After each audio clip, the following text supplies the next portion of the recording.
Hi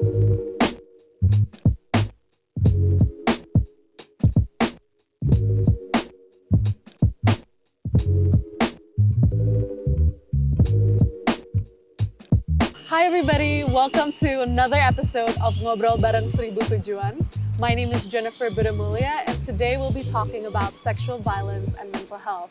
And we're actually joined by Dr. Michelle Noon. So Dr. Michelle, why don't you introduce yourself? So my name's Dr. Michelle Noon and I'm a psychologist and criminologist from RMIT University in Melbourne. So to start off, what is the complete definition of sexual violence? Yeah, so it depends on whether we're looking at legal definitions or social definitions. Typically though, when we talk about sexual violence, we're talking about experiences that a person has where their body's been violated. And they've had their sexual agency taken away, and that's being committed by another person on them.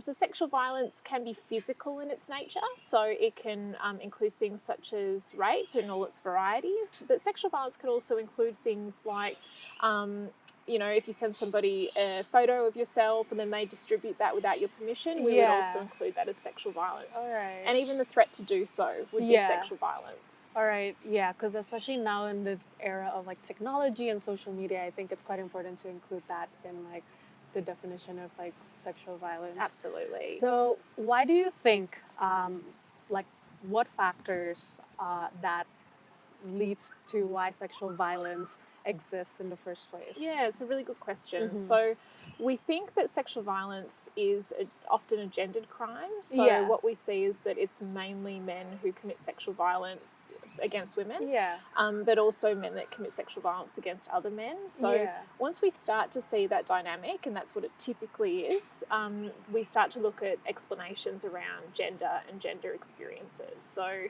our best explanations include things like rigid gender stereotypes, unequal distribution of resources, also really importantly how the community responds. So if we're in a community where there's a lot of victim blaming for sexual violence, we think that increases the likelihood of sexual violence, because what that means for people who might perpetrate is we're kind of giving them permission to think in a technically a criminal way that might promote and support those behaviours.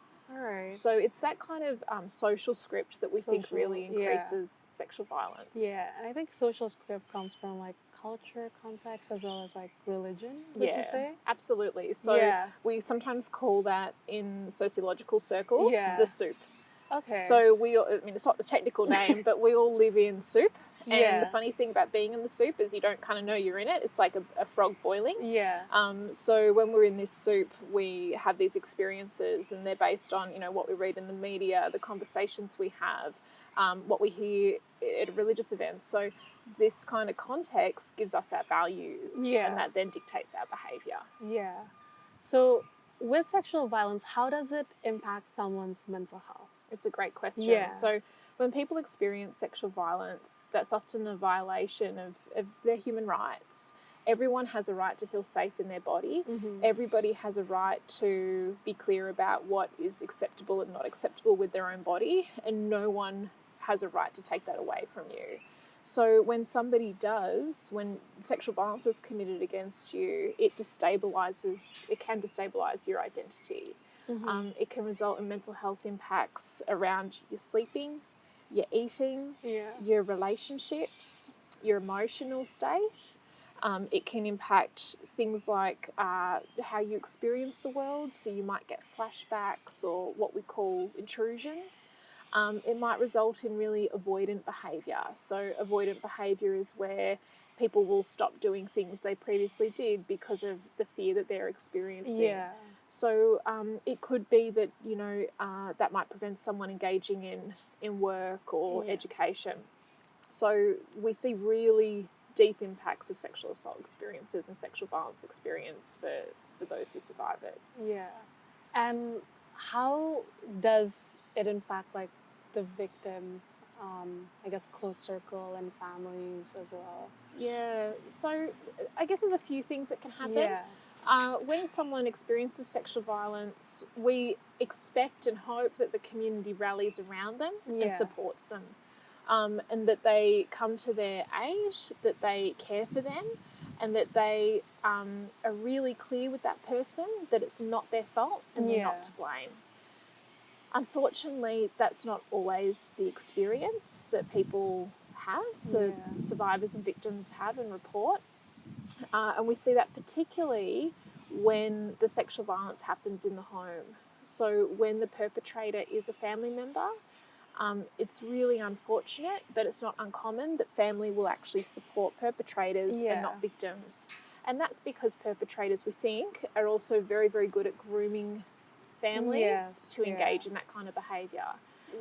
So a lot of the work that we do is ensuring that, you know, family and friends are really supportive, that they don't engage in their own victim blaming scripts, and that they're there to provide support ongoing for the person who's experienced and survived sexual violence.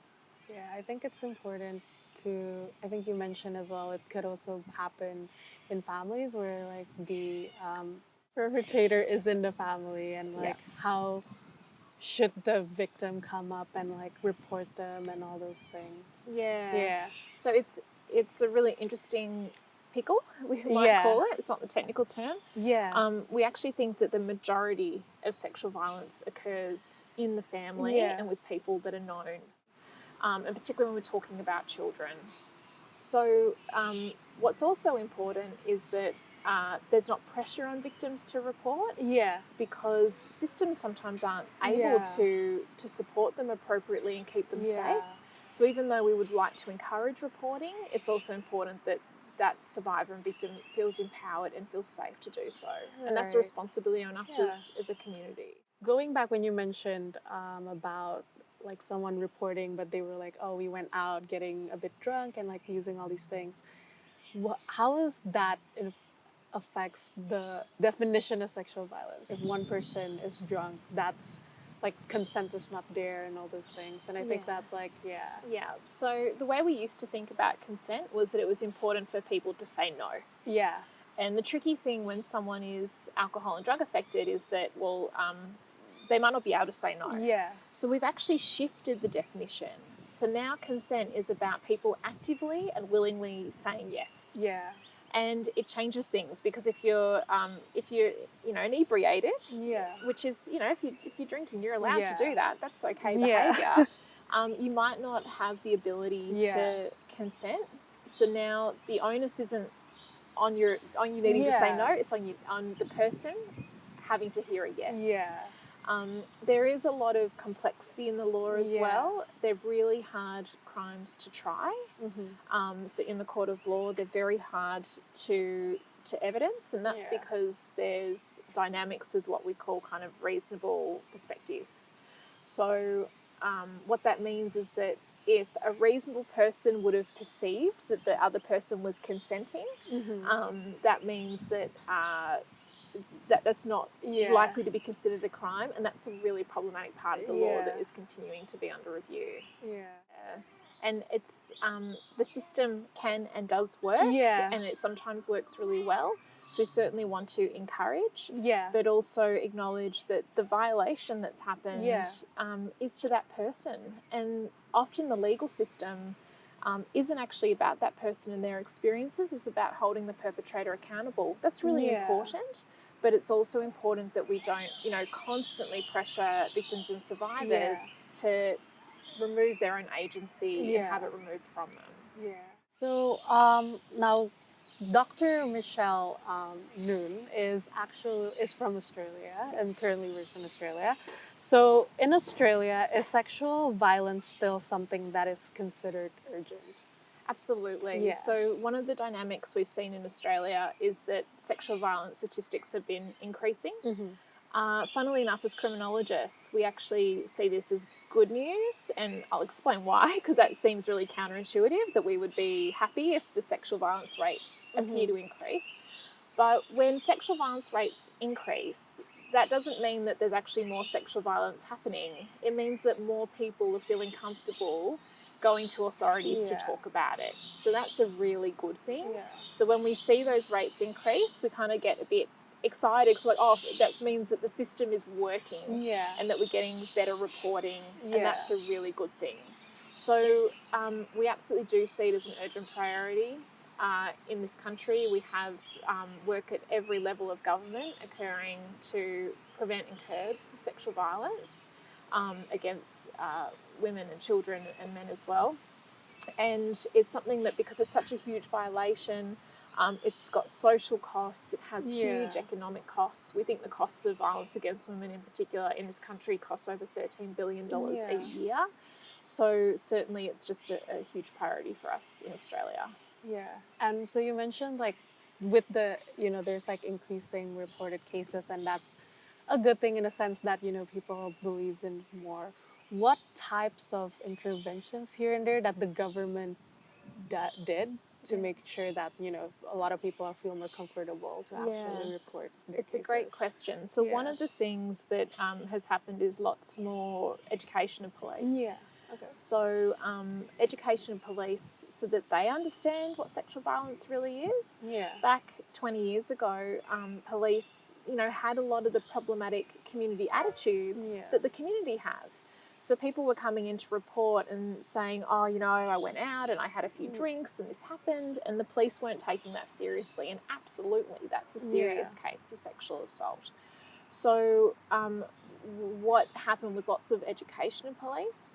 There was also, in many of the states in Australia, a shift in reporting guidelines. Mm-hmm. So in the past, police had what we call a lot more police discretion. Yeah. So they were able to make a call. Does this feel like something that I should write up a report about? Yeah. Now they have to.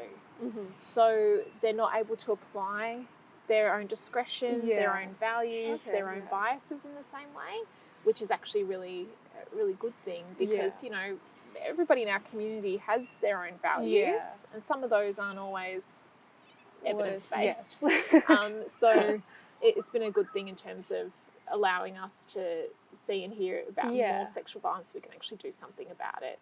So what do you think the government should do that would, combat this or decrease sexual violence? Yeah. So starting conversations is really critical.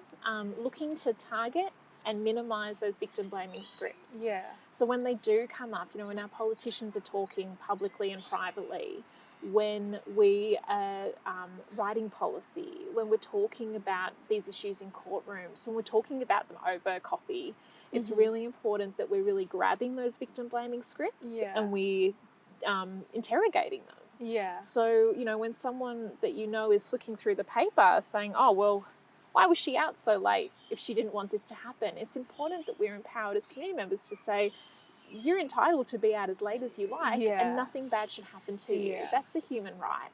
So really having those conversations should be a target for our community. Looking at things like gender imbalances, the lack of power that children have as well to come forward. The conversations we have about children, a lot of conversations are about children being poor witnesses or that conversations about, kids telling fibs. We really need to dismantle that because it's often not the case and it stops us from being able to find perpetrators and hold them accountable. Yeah. I think those are all really important points that you brought up. So I guess that's all the questions that we have for you today. Thank you so much for joining us in this conversation and this insightful conversation about sexual violence. So thank you so much, Dr. Thanks for inviting me. I really appreciate it.